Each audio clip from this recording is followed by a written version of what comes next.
Hey guys, we're gonna do another trick real fast. It's probably the second video of the day. All right, so okay, we're gonna do this trick. This trick we can do with both sword and bow staff. All right, let me put this down right here real fast.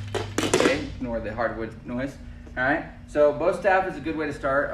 If you guys ever want to do sword, I'm just gonna let you know this. If you're an instructor and you're looking this stuff up to teach your students and learn yourself, rule for me, and it was the rule when I was going through the ranks of my old studio.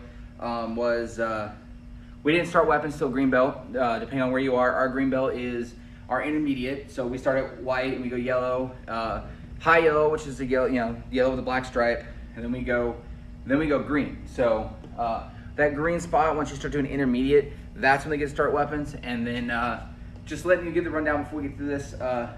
Once they get that green belt, the only weapons they can do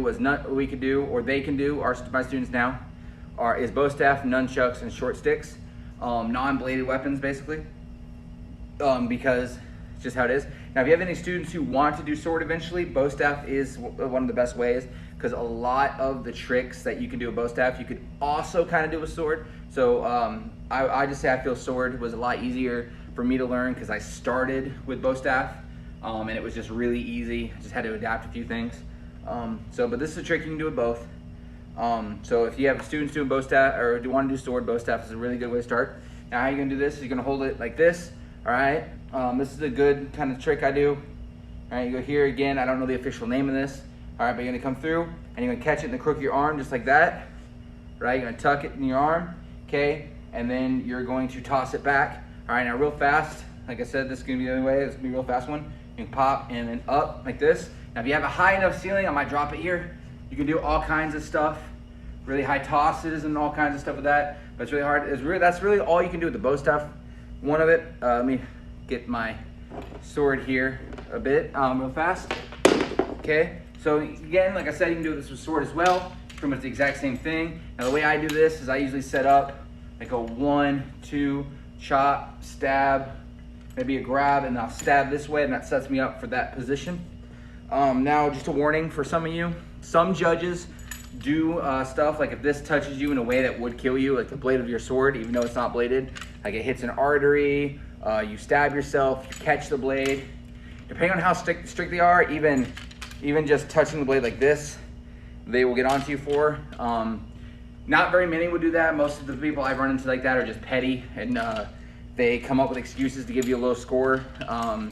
And 9 times out of 10, I'm gonna be honest, it's because they have a student in the ring with you or with your student. But I will do agree that if you grab it like that, that is a no-go. I don't like getting judged on this too much because, I mean, they say it's for realism, but let's face it, if I have a sword, I'm not gonna be tossing it around anyway. All right, remember these are dull, okay? Don't do this with a sharp sword, do this with only an approved XMA sword.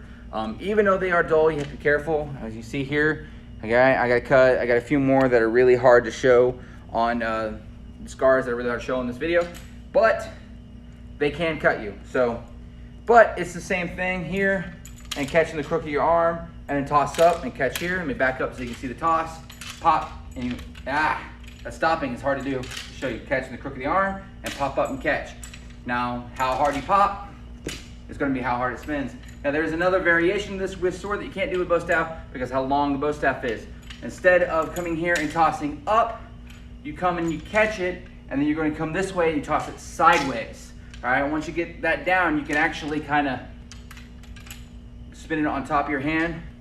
Fast again here, and it spins around your hand. It's hard to do it slow so you can see, just like that, and around, and you catch it.